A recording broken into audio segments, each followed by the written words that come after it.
listening to the IELTS podcast. Learn from tutors and ex-examiners who are masters of IELTS preparation. Your host, Ben Worthington.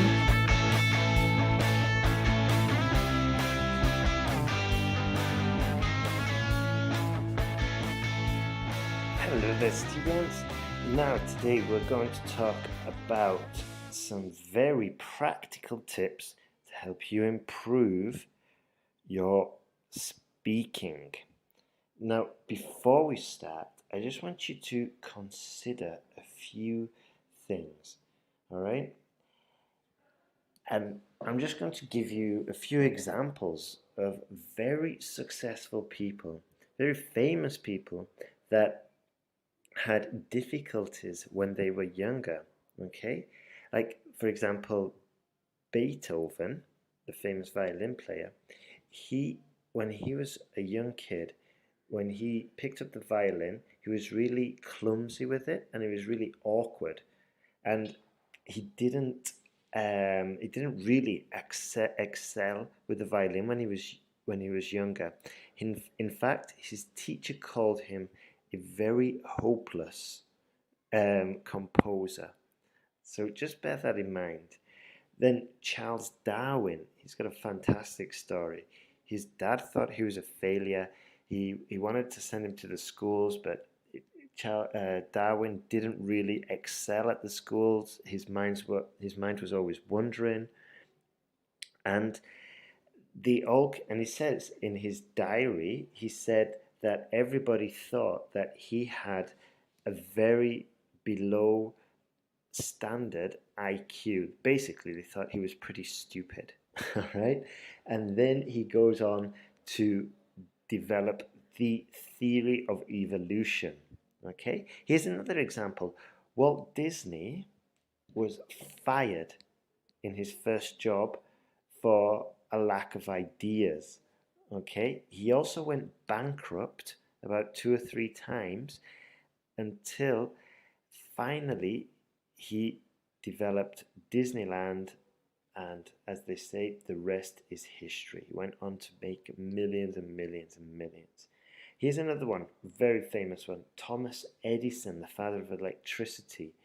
His teacher said he was too stupid to learn anything, okay? But he persisted. He kept on going. He kept on doing it, and he became one of the world's greatest inventors the world has ever seen. So what I'm trying to say is stick with it. Be persistent. Put in the hours. Keep your tenacity up. Be unstoppable, and eventually you will get there. It's just a case of putting in the hours. And everything is difficult at first. You know, in fact, I was speaking just last night. I was speaking with the girl, and she's a journalist. And I asked her, how's it going? She goes, I hate my job. I don't want to do this. I want a location independent job, and all of this. And I said, well, why don't you do it? And she goes, because I'm not a native English speaker. And I was like, that shouldn't really stop you, you know. Most people, they're more interested in the content. Like in her example, she was a journalist, so she could just publish online, but in her native language or even in English. And I was explaining that her readers will be more interested in the content than they will in the actual structure or in the actual grammar of her writing. And she was surprised by that. But the message I want to say is that because she was worried, she didn't even try. She didn't even step out there and give it a go. You know, we've got to have the courage to make mistakes and to move forward. And that's the only way you can learn, is by making mistakes. You know, we're not born perfect. I wasn't born an English teacher. I've learned these skills, and just like you weren't born with your native language, you learnt it, so there's no reason why you can't learn English to a band 7 level. Now then, let's get started. This podcast is all about practical tips to help you prepare for the IELTS speaking test. If you go to the website, IELTSPodcast.com, or just put into Google podcast, IELTS podcast 120 speaking tips or practical speaking tips, you'll find it, and there you'll be able to find a big PDF which is full of cue cards which you can download and you can practice, and they'll be very useful for what I'm just about to tell you now. So the first thing I want to introduce to you is the idea of practicing in private. And of course you've probably heard this before, but I'm going to give you a technique, I'm going to give you some instructions on how you can do it more effectively. So the first step that I think would be valuable for you is to get a list of potential cue cards, okay, and you can get them from IELTSPodcast.com if you just find this this blog post, and you can download the PDF with all the questions, not all the questions, but about 20 sample cue cards, okay, and then go to a quiet room, stand up, and just practice answering these questions, okay? And while you're doing this, you can check for your pronunciation, all right? Any words that you might not be sure about, you can check online and find them simple, but you need to make sure you're following the correct intonation, okay, and putting the right stress on the words or syllables.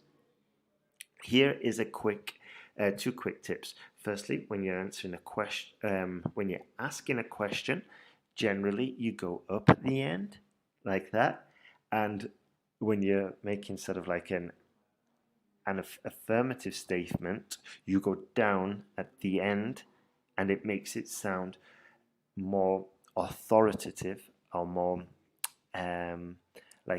more confident in your answer. So those two things are worth considering, and that's true in any language, which is, I think, kind of amazing. Now, the other thing that you'd probably want to just check is the I mean, you could even record yourself and just check afterwards that what was coming out of your mouth was what you actually wanted to say. Now, the second point I want to emphasize is fluency. Okay, and what you let's see. So to get fluent, I'm giving you a terrible example here. What I want to say is that be careful about saying and and things like that. There's two ways you can get rid of those. The first one is you can use fillers. You can say, well, to be honest, or let me see, or with regards to that, I would say my best friend is probably David, blah, blah, blah. Okay? Assuming we got a question about your best friend.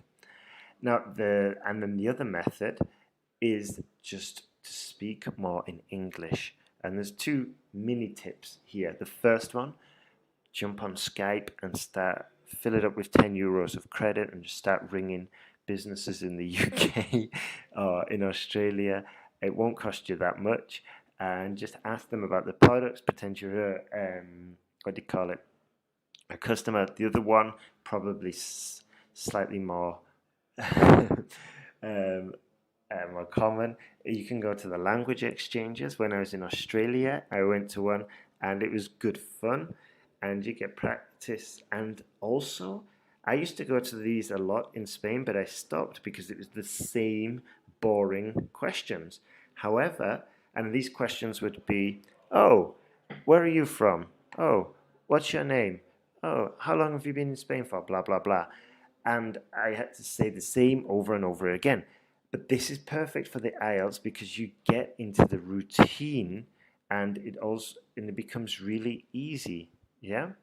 And you can start to find these. I'm from Japan. Just jump online, Facebook, 2 years, language exchange, or practicing my English. You can either download the app, go to university, whatever. But it's very and similar. Download the app and then look for the language exchanges, what happens in the IELTS, of course, especially in the bigger cities. And all that. And however, it's pretty easy. It's good. So the next practice, the next big tip I want to share is to practice in front of a mirror. Okay. And this is really quite an interesting technique because you probably see stuff that you've never seen before. Okay, so I know that when I speak, I use my hands a lot.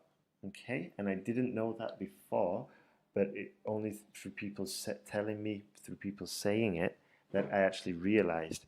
And if I'd have done it in front of the mirror, I'd have realized a lot quicker. So you're going to find mannerisms and expressions that you weren't aware of. The other advantage, and these mannerisms might range between your posture, okay, how you sit influences the way you project your voice. And there's a really good TED talk about this, and it's all about confidence, and it's basically saying that your body language dictates how you're feeling, okay, rather than vice versa. Because I think the common belief is like, oh, I feel down, so I'm going to sort of like slouch and put my shoulders up, okay, or put my shoulders in.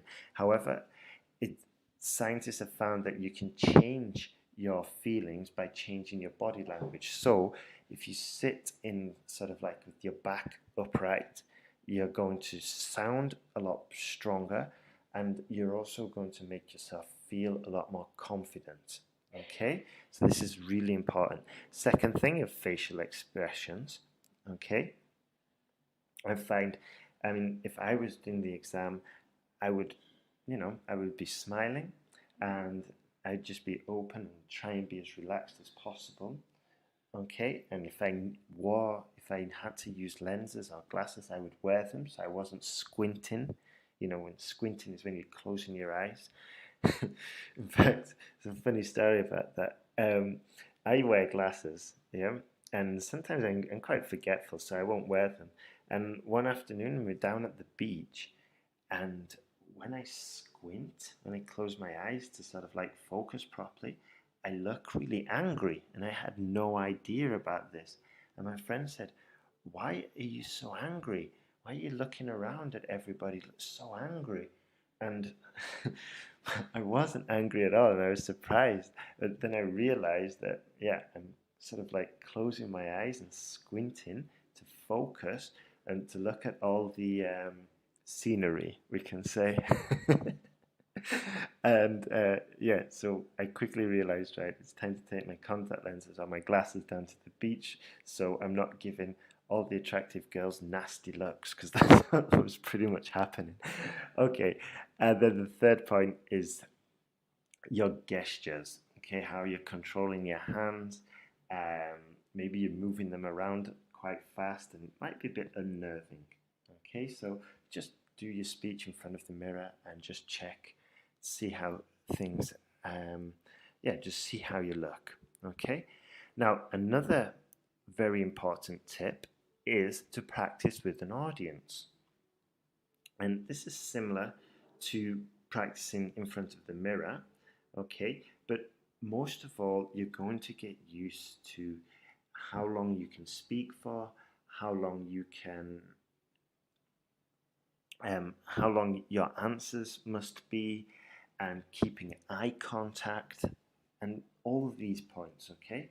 When I was younger, just another story, I used to have real difficulty maintaining eye contact. I used to be quite nervous, and my eyes would be moving all over the place. And I know this is a common problem for some students as well. And one technique that I found was just to focus on a point between the eyes, like in between the eyebrows, and just focus on that point, okay? Or just focus on the lips, and then just sort of like, when they finish speaking, just sort of like nod my head and then look away and start talking. Okay, so that was just one personal technique I got. So let's see. So when you're practicing in front of someone, you can also get feedback. Okay, you can get feedback on your volume. You're speaking loud enough? Are you speaking soft? You can get feedback on the pace. Do you speed up a little bit when you get excited and miss important points? Are you speaking with clarity? Okay, and I'm not bragging. However, a lot of foreign, non-native English speakers have said, "Oh wow, you're the first English person I understand." And the reason they understand me is because I vocalize a lot. Okay, I try to pronounce every single word as it should be, without, without jumping around and without shortening it, and it sounds very different to when I'm speaking with my friends. When I'm speaking with my friends, it's a little bit faster and I don't pronounce maybe the end syllable, but when I'm in teaching mode or in podcast mode, I will make sure I pronounce every single word, syllable, and my intonation will be perfect. And here's another tip. Open your mouth a lot wider and you'll see a very quick jump in your pronunciation. Okay, so those are the tips. And by the way, I don't think I mentioned this before. However, with regards to the speaking, when I'm saying practice face to face, now the Speaking Confidence course available at sentenceguide.com, now you get a Skype test with a tutor, one-on-one, and they'll go through and just give you an overview of some of the mistakes, some of the your good points and what you need to practice on. And if you feel comfortable with that tutor, perhaps you can go on and book some classes with them. So it's totally your call. Okay, so that's just one thing to bear in mind. And thank you for listening to the podcast. And remember what I said at the beginning. Okay, I mentioned all those famous people who all had a lot of difficulties when they were starting out, and they eventually came to be a massive, massive success in their field, just like you will if you keep trying, if you maintain your tenacity, and just keep practicing. All right, have a fantastic day. All the best.